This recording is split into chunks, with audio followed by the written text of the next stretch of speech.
I'm Amy Besa. I am co-owner of a restaurant in New York called Purple Yam, and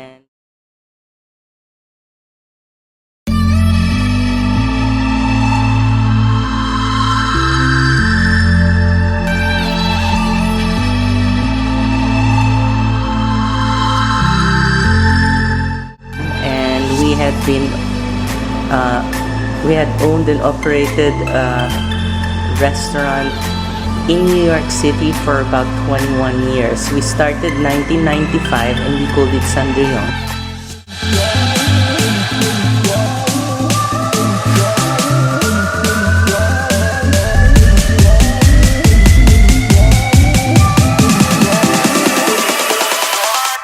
And then we closed that.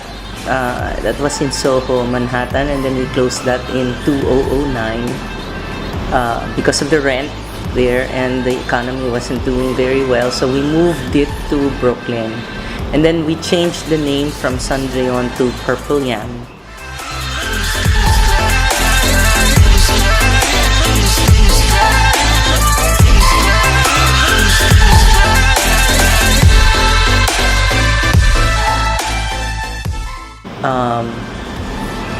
Open up a venue here also called Purple Yam MALATE to distinguish it from the one in Brooklyn.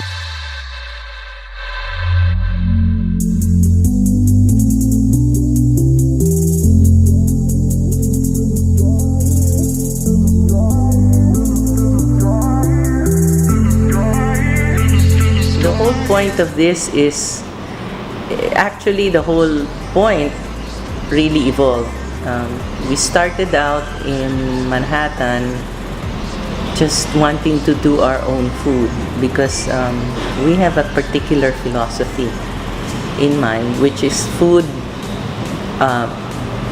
should really be natural, that it should be good, healthy, and sustainable, and it should be connected to environmental concerns, right? Because if you don't have a healthy environment, then you don't have good ingredients, then you don't have good food. Our advantage here when we opened up is we have had 20 years of experience running a restaurant.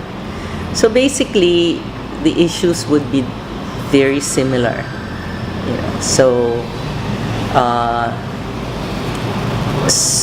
my experience helped me a lot. So of course the problems would be, you know, the business is a legal entity, so you have to deal with government in terms of licensing, permits.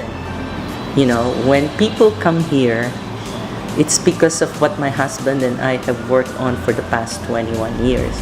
We have customers that have eaten at our restaurant in Brooklyn, and people who know us, and people who have read my book, or you know, have read the things that I've written and listened to my presentation. Ours, we only open upon reservation, and we do you know, we do a degustation, so it's not like an a la carte restaurant. So there's a minimum amount that we charge per person. Lunch it's $2,000 per person, and dinner it's $2,500 per person. And we only buy and cook for our reservation. So we only have small number of people coming here. Restaurant is very different from a regular restaurant. So our inventory here is not the same. You know, it's not as complicated as a big restaurant where, you know, they're dealing with a lot of stock and inventory. So advantage here is that I give a market to small producers, because the producers that I buy from will never qualify to supply big restaurants because they don't have stock all the time. They can only manufacture or produce a little bit at a time. So they don't have it all the time. So a big restaurant that has a regular menu, standard menu that would need volume at any time, they will not be able to produce that. And in that sense, for me, I control my waste. Because for me, a la carte, if I had to do a la carte here, I would be throwing out a lot of food. Because if people don't walk in, and you know, this is a house, so we don't want it to be open to anyone just walking in.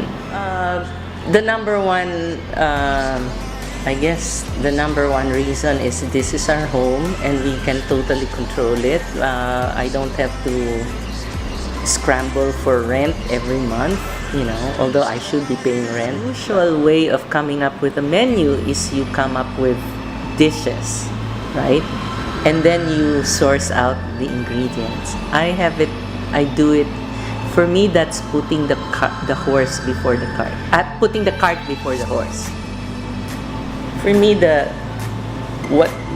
and I have discovered that this is something actually my husband and I have been doing subconsciously through the years, is that we look at what's available, what ingredients are good, and then based on what we have, then we come up with dishes that could showcase and use these ingredients the best possible way. Okay, 1-4 right now. They're going to serve. No, we have wait staff, professional wait staff that do part-time work at the peninsula. They're hotel trained wait staff and they have their uniforms. We're very lucky. We're very lucky that we have access to that.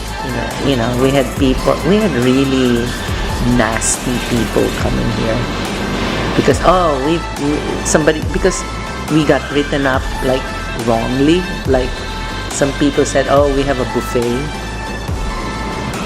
you know, and people like coming here. What's the buffet? You know, like it's not a buffet.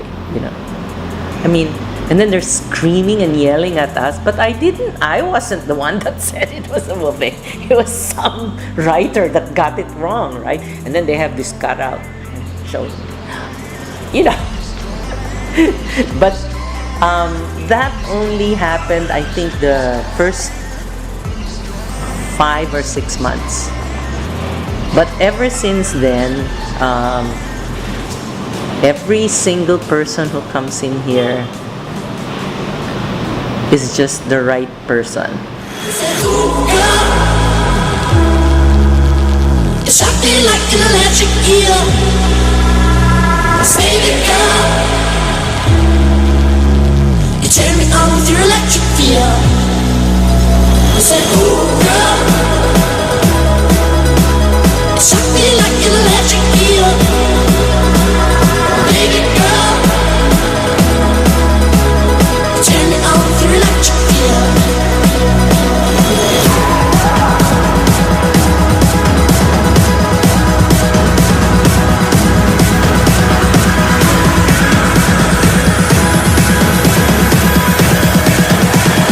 Turn me on with your electric feel.